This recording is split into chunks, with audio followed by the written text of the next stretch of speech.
Hello বন্ধুরা, আমি সৈকত চলে এসেছি আবার একটা নতুন ভিডিও নিয়ে। আর আজকে আমার বিষয় হচ্ছে ফিল্ম রিভিউ। তো এই ফিল্মটা অনেক আগেই রিলিজ হয়েছে, তেরা ক্যা হোগা লাভলি ফিল্মটার নাম। তো গল্পের মধ্যেই বোঝানো যাচ্ছে যে একটা লাভলি বলে একটা মেয়ে আছে এবং তার জীবনী নিয়ে এই গল্পটা, মানে মূল চরিত্র কিন্তু লাভলিকে নিয়ে। এখানে মেন মুখ্য চরিত্রে আছে মহিলা। তো এলিনা ডিসুজা, অনেক দিন পর আমি দেখছি। আর এখন এলিনা তেলুগু ফিল্ম করে না, হিন্দি ফিল্মই করে।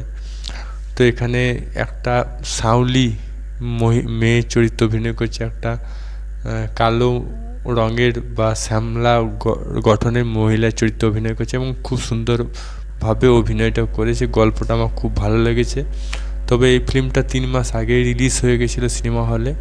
তো আমি সনি ম্যাক্স চ্যানেলে ফিল্মটা দেখলাম, ভাবলাম এই ফিল্মটা রিভিউ করি। তো এখানে মুখ্য চরিত্রে আছে এলিনা ডিসুজা আর রণদীপ হুড্ডা। তো গল্পটা হচ্ছে যে আজকাল দিনে, মানে বিশেষ করে পাঞ্জাব হরিয়ানার দিকে আপনারা দেখবেন সবসময় পরিষ্কার মহিলা বা মেয়ে বেশি দেখা যায় এবং সেখানে কালো বা খুবই কম সংখ্যক কালো মেয়ে বা বলতে পারেন শ্যামলা গঠনের মেয়ে দেখতে পাওয়া যায়। এবং যেহেতু সেখানে বেশি সংখ্যক পরিষ্কার মেয়েরা থাকে, সেই জন্য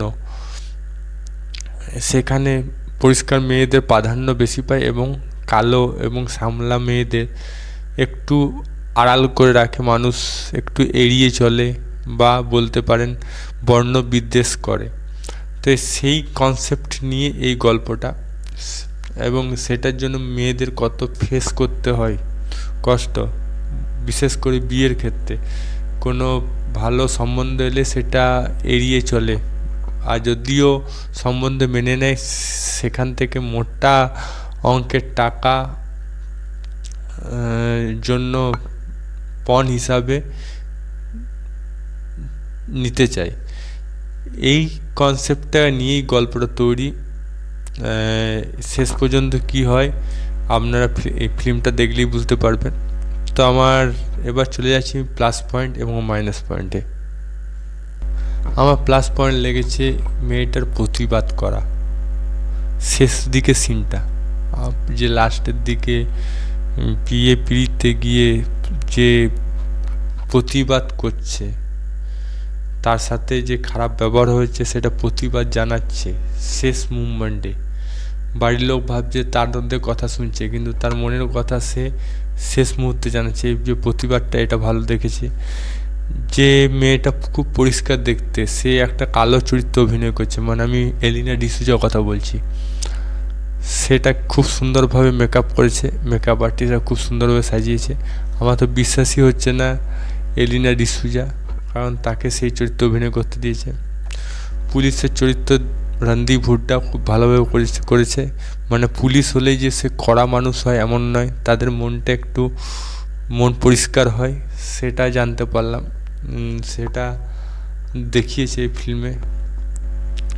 তাছাড়া চোরের ছিটকে চোররা, যেমন ওই যে ফ্রিজ, ওয়াশিং মেশিন, যে পণ্যের দ্রব্যগুলো, সেগুলো কীভাবে এই দিক থেকে ওই দিকে সেটেল করে এবং দোকানে গিয়ে কী সুন্দর চোরাই মাল বিক্রি করতে গিয়ে ধরা পড়া, এগুলো আমার খুব ভালো লেগেছে। মাইনাস পয়েন্ট এটা লেগেছে যে আরও ইন্টারেস্ট করা যেতে পারত গল্পটা, খুব অল্প সময়ের মধ্যে এবং খুব সাধারণভাবে গল্পটা তৈরি করা হয়েছে। এটা আমার মনে হচ্ছে আর একটু অসাধারণ করানো যেত। তবে ঠিকই আছে, 2 ঘন্টার সিনেমা খুব ভালোভাবে শেষ হয়ে গেছে। দর্শক বন্ধুরা যদি এই ফিল্মটা দেখে থাকেন, আপনার যদি কোনো মতামত থাকে সেটা কমেন্ট বক্সে লিখে জানান। ভিডিওটি যদি ভালো লাগে তো লাইক করুন, আর চ্যানেল নতুন থাকলে সাবস্ক্রাইব অল বাটনটি প্রেস করুন। আর যদি আপনি ফেসবুকে দেখে থাকেন তো ফলো করে রাখুন পেজটা। আবার দেখা হবে নতুন কোনো ভিডিও নিয়ে। ততক্ষণ জয় হিন্দ, জয় ভারত, ভালো থাকো, সুস্থ থাকো।